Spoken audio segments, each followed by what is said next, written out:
श्री शिवाय नमस्तुभ्यम। हर हर महादेव। आप सभी लोगों को राधे राधे। सुनते हैं 15वां अध्याय।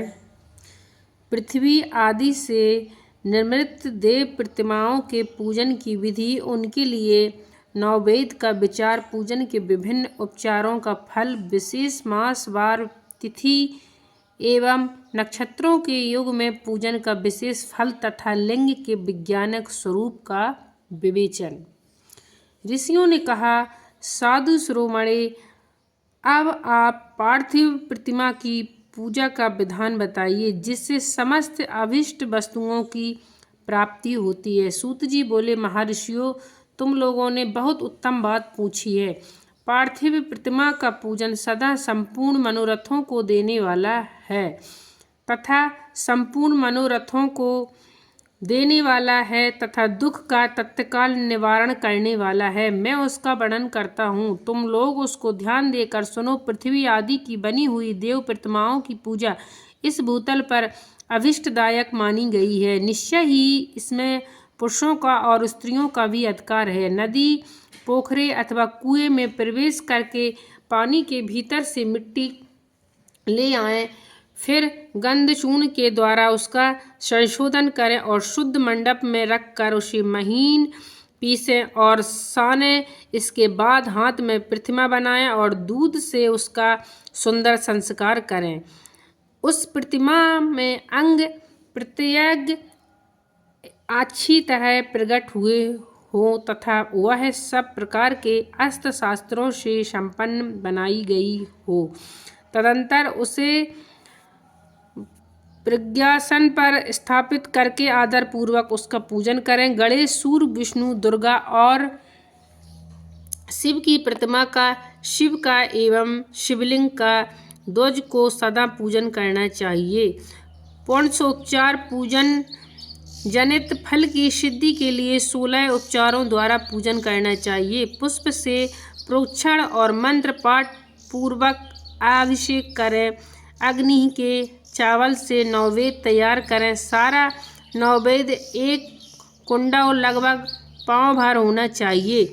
घर में पार्थिव पूजन के लिए एक कुंडा और बाहर किसी मनुष्य द्वारा स्थापित शिवलिंग के पूजन के लिए एक प्रस्थ शेर भर नववेद तैयार करना आवश्यक है। ऐसा जानना चाहिए, देवताओं द्वारा स्थापित शिवलिंग के लिए 3 शेर नववेद अर्पित करना उचित है और स्वयं प्रकट हुए स्वयंभूलिंग के लिए 5 शेर। ऐसा करने पर पूर्ण फल की प्राप्ति समझनी चाहिए। इस प्रकार सहस्त्र बार पूजा करने से ध्वज सत्यलोक को प्राप्त कर लेता है।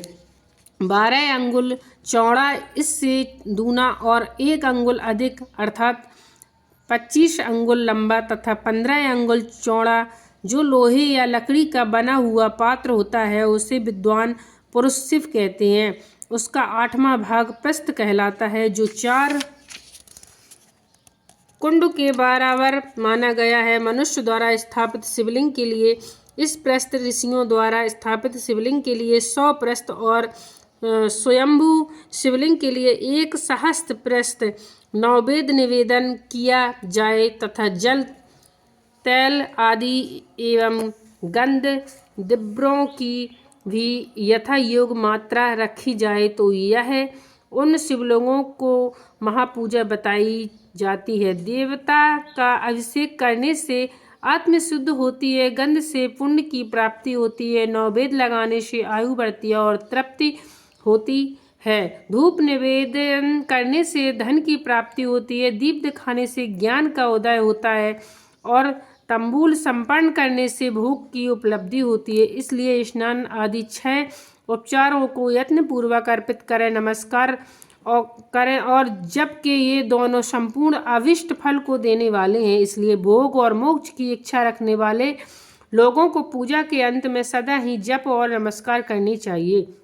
मनुष्य को चाहिए कि वह सदा पहले मन में पूजा करके फिर उन उपचारों से करें। देवताओं की पूजा से उन देवताओं को लोकों की प्राप्ति होती है तथा उनके अवंतर लोक में भी यथेष्ट भोग की वस्तुएं उपलब्ध होती हैं। अब मैं देव पूजा के प्राप्त होने वाले विशेष फलों का वर्णन करता हूँ। ध्वज, तुमको श्रद्धापूर्वक सुनो।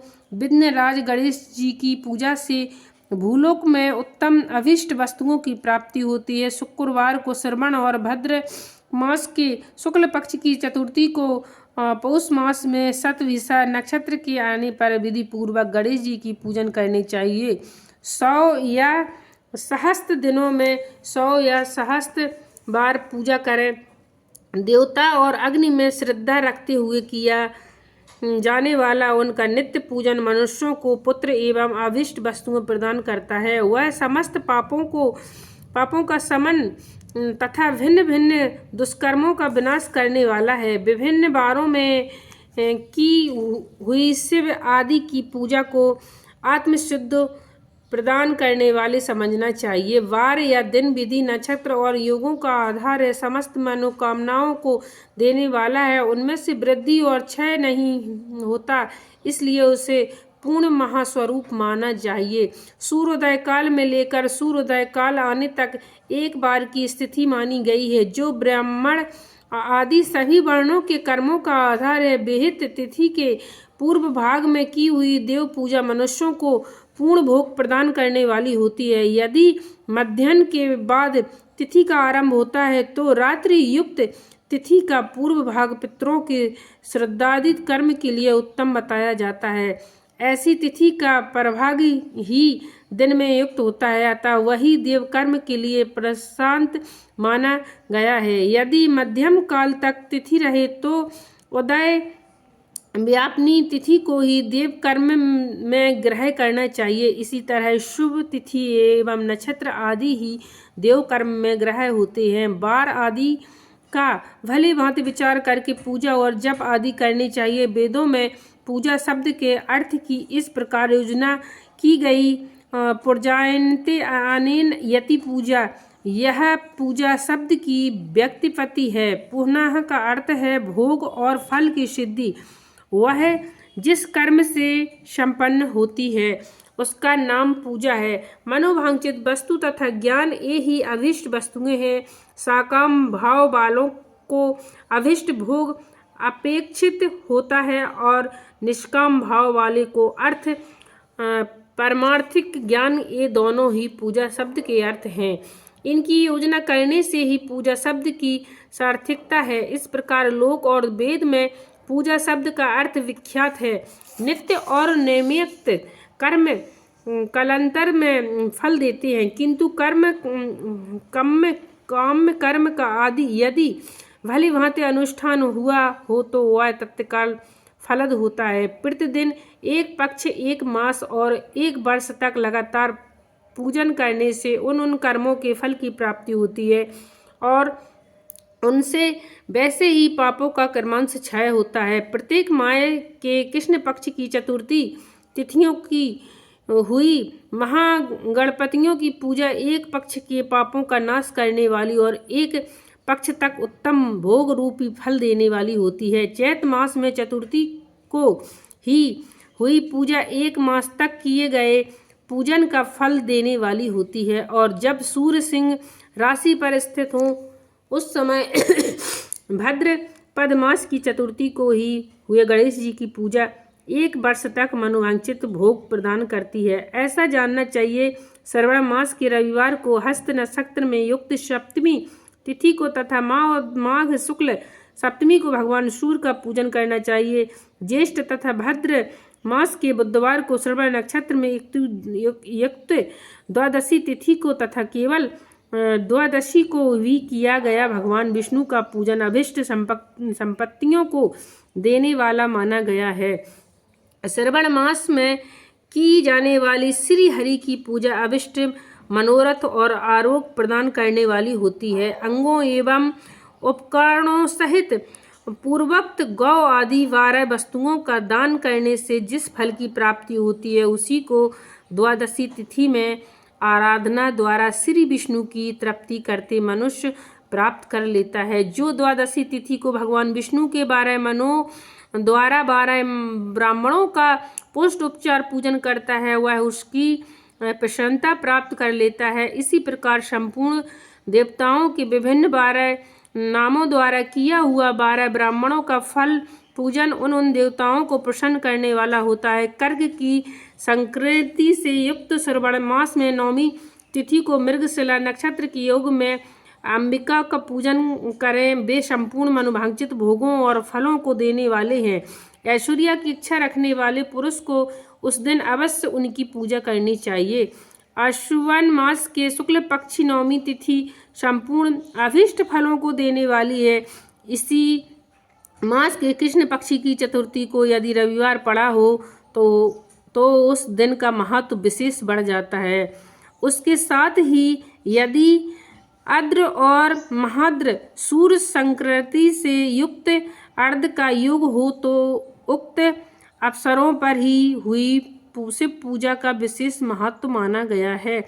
माघ कृष्ण चतुर्दशी को की हुई शिव जी की पूजा संपूर्ण अभीष्ट फलों को देने वाली है। वह मनुष्यों की आयु बढ़ाती है, मृत्यु कष्ट को दूर हटाती है और समस्त सिद्धियों की प्राप्ति कराती है। ज्येष्ठ मास में चतुर्दशी को यदि महाद्र का योग हो अथवा मार्गशीर्ष मास में किसी भी तिथि को यदि आर्ध नक्षत्र हो तो उस अवसर पर विभिन्न वस्तुओं की बनी हुई मूर्तियों के रूप में शिव की जो 16 उपचारों से पूजा करता है, उस पुण्यात्मा को चरणों का दर्शन करना चाहिए। भगवान शिव की पूजा मनुष्यों को भोग और मोक्ष देने वाली है, ऐसा जानना चाहिए। कार्तिक मास में प्रत्येक बार और तिथि आदि से महादेव जी की पूजा का विशेष महत्व है। कार्तिक मास आने पर विद्वान पुरुष दान, तप, होम, जप और नियम आदि के द्वारा समस्त देवताओं का पुष्ट उपचारों से पूजन करें। उस पूजन में देव प्रतिमा, ब्राह्मण तथा मंत्रों का उपयोग आवश्यक है। ब्राह्मणों को भोजन कराने से भी वह पूजन कर्म समस्त होता है। पूजक को चाहिए कि वह मनोकामना को त्याग कर पीड़ा रहित शांत हो, देवाराधन में तत्पर रहे। कार्तिक मास में देवताओं को यजन पूजन समस्त भोगों को देने वाला, व्याधियों को हर लेने वाला तथा भूतों और ग्रह को विनाश करने वाला है। कार्तिक मास के रविवारों को भगवान सूर्य की पूजा करने और तेल तथा सूती वस्त्र देने से मनुष्यों को कोढ़ आदि रोगों का नाश होता है। हरव, काली मिर्ची, वस्त्र और खीर आदि का दान और ब्राह्मणों की प्रतिष्ठा करने से क्षय के रोग का नाश होता है। दीप और सरसों के दान से मृगी का रोग मिट जाता है। कार्तिक का नक्षत्र में युक्ति सोमवारों को किया हुआ शिव जी का पूजन मनुष्य के महान दरिद्र को मिटाने वाला और संपूर्ण संपत्तियों को देने वाला, घर की आवश्यकता सामग्रियों के साथ गृह और क्षेत्र आदि का दान करने से भी उक्त फल की प्राप्ति होती है। कृतुक युक्त मंगलवारों को श्री स्कंद का पूजन करने से तथा दीपक एवं घंटा आदि का दान देने से मनुष्यों को शीघ्र ही बख्शिर्दी प्राप्त हो जाती है। उसके मुँह से निकली हुई हर एक बात सत्य होती है। कृतिक का युक्त बुधवारों को किया हुआ श्री विष्णु का यजन तथा दही भात का दान मनुष्यों को उत्तम संतान की प्राप्ति कराने वाला होता है। कृतिका युक्त गुरुवार को धन से ब्रह्मा जी का पूजन तथा मधु, सोना और घी का दान करने से मनुष्य के भोग वैभव की वृद्धि होती है। कृतिका युक्त शुक्रवार को गजानन गणेश जी की पूजा करने के तथा गंध पुष्प एवं अन्न का दान देने से मानव के भोग पदार्थों को वृद्धि होती है। उस दिन सोना, चांदी आदि का दान करने से बंदियों को भी उत्तम पुत्र की प्राप्ति होती है। कृतिका युक्त शनिवार को दिक्पालों की वंदना, दिग्गजों, नागों और सेतुपालों का पूजन, त्रिनेधारी रुद्र, पापहारी विष्णु तथा ज्ञानदाता ब्रह्मा का आराधन और धन्वंतरि एवं दोनों अश्विनी कुमारों का पूजन करने से रोग, दुर्मृत्यु एवं अकाल मृत्यु का निवारण होता है तथा तत्कालिक व्याधियों की शांति हो जाती है। नमक, लोहा, तेल और उड़द आदि, त्रिकुटु, सौंठ, पीपल और गोल मिर्च, फल, गंध और जल आदि का तथा घृत आदि द्रव्य पदार्थों का और स्वर्ण, मोती आदि कठोर वस्तुओं का भी दान देने से स्वर्ग लोक की प्राप्ति होती है।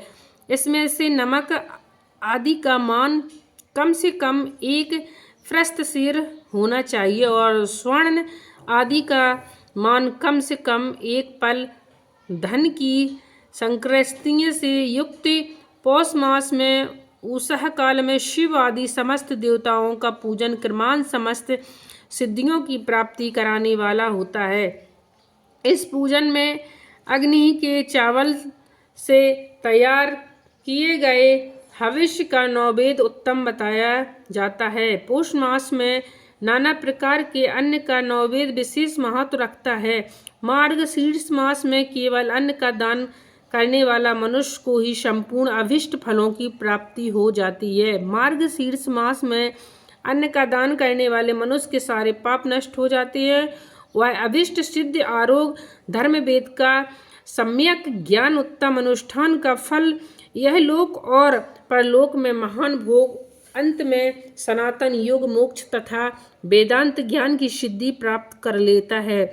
जो भोग की इच्छा रखने वाले हैं वह मनुष्य मार्ग शीर्ष मास आने पर कम से कम 3 दिन भी उषः काल में अवश्य देवताओं का पूजन करें और पौष मास को पूजन में से खाली न जाने दें। उषः काल में लेकर सगौ काल तक ही पौष मास में पूजन का विशेष महत्व बताया गया है। पौष मास में पूरे महीने भर जितेंद्रिय और निराहार रहकर द्वज प्रातः काल से मध्यम काल तक वेद माता गायत्री का जप करें। तत्पश्चात रातों को सोने के समय तक पंचाक्षर आदि मंत्रों का जाप करें। ऐसा करने वाला ब्राह्मण ज्ञान पाकर शरीर छूटने के बाद मोक्ष प्राप्त कर लेता है। द्विजोत्तर नर नारियों को त्रिकाल स्नान और पंचाक्षर मंत्र के ही निरंतर जप से विशुद्ध ज्ञान प्राप्त हो जाता है। इष्ट मंत्रों का सदा जप करने से बड़े पापों का भी नाश हो जाता है।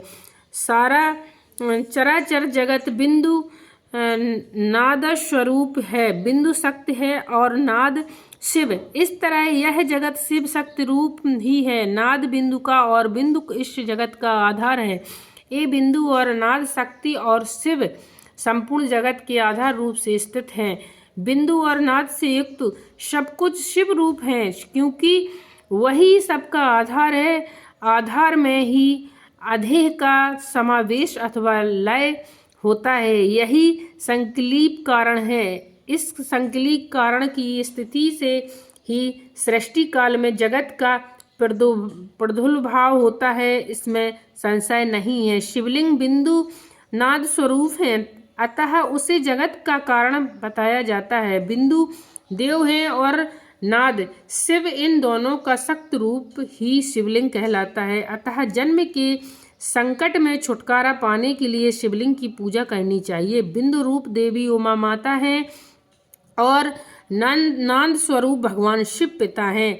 इन माता पिता के पूजित होने से परमानंद की प्राप्ति होती है। अतः परमानंद लाभ लेने के लिए शिवलिंग का विशेष रूप से पूजन करें। देवी उमा जगत की माता हैं और भगवान शिव जगत के पिता हैं। जो इनकी सेवा करता है उस पुत्र पर इन दोनों माता पिता की कृपा नित्य अधिकाधिक बढ़ती रहती है।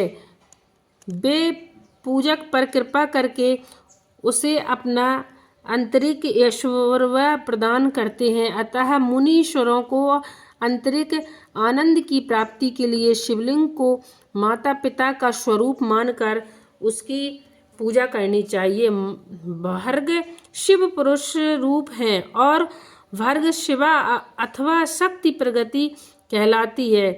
अव्यक्त अंतरिक्त अधिष्ठान अनुसार गर्भ को पुरुष कहते हैं और स्वव्यक्ति अंतरिक्त अधिष्ठान भूति गर्भ को प्राकृति पुरुष आदि गर्भ है।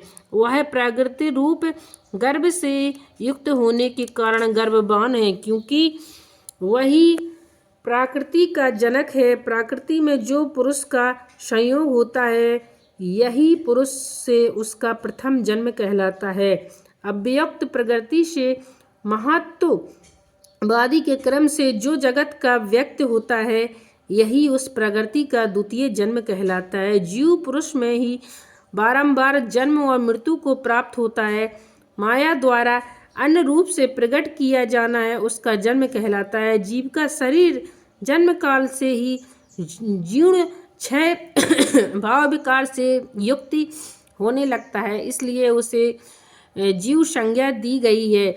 जो जन्म लेता है और विविध पाशों द्वारा तनाव बंधन में पड़ता है, उसका नाम जीव है। जन्म और बंधन जीव शब्द का अर्थ ही है। अतः जन्म मृत्यु रूप बंधन की निर्वृत्ति के लिए जन्म के अधिष्ठान भूति मातृ पितृ स्वरूप शिवलिंग पूजा करनी चाहिए। गाय का दूध, गाय का दही और गाय का घी, इन तीनों को पूजन के लिए शहद और शक्कर के साथ पृथक पृथक भी रखें और इन सबको मिलाकर सम्मिलित रूप से पंचामृत भी तैयार कर लें। इसके द्वारा शिवलिंग का अभिषेक एवं स्नान कराएं। फिर गाय के दूध और अन्न के मेल से नैवेद्य तैयार करके प्रवण मंत्र के उच्चारण पूर्वक उसे भगवान शिव को अर्पित करें। संपूर्ण प्रणव को ध्वनिलिंग कहते हैं। स्वयंभूलिंग नाद स्वरूप होने के कारण नादलिंग कहा गया है। यंत्र या अर्ध बिंदु स्वरूप होने के कारण बिंदुलिंग के रूप में विख्यात है। उससे अचल रूप से प्रतिष्ठा जो शिवलिंग है, वह मकार स्वरूप है, इसलिए मकार लिंग कहलाता है। सवारी निकालने आदि के लिए जो चरलिंग होता है, वह उकार स्वरूप होने से उकार लिंग कहा गया है। तथा पूजा की दीक्षा देने वाले जो गुरु या आचार्य हैं, उनका विग्रह आकार का प्रतीक होने से आकार लिंग माना गया है। इस प्रकार आकार, उकार, मकार, बिंदु, नाद और ध्वनि के रूप से लिंग के 6 भेद हैं। इस 6 लोगों को नित्य पूजा करने से साधक जीवन मुक्त हो जाता है, इसमें संशय नहीं है। श्री शिवाय नमस्तुभ्यम। हर हर महादेव। जैसे कि आप लोगों ने कथा सुनी है, ज़्यादा से ज़्यादा आप लोग प्लीज़ शेयर करें, जिससे दूसरों तक ये कथा पहुंच सके और आप लोग भी ध्यानपूर्वक इस कथा का आनंद लें। श्री शिवाय नमस्तुभ्यम। हर हर महादेव।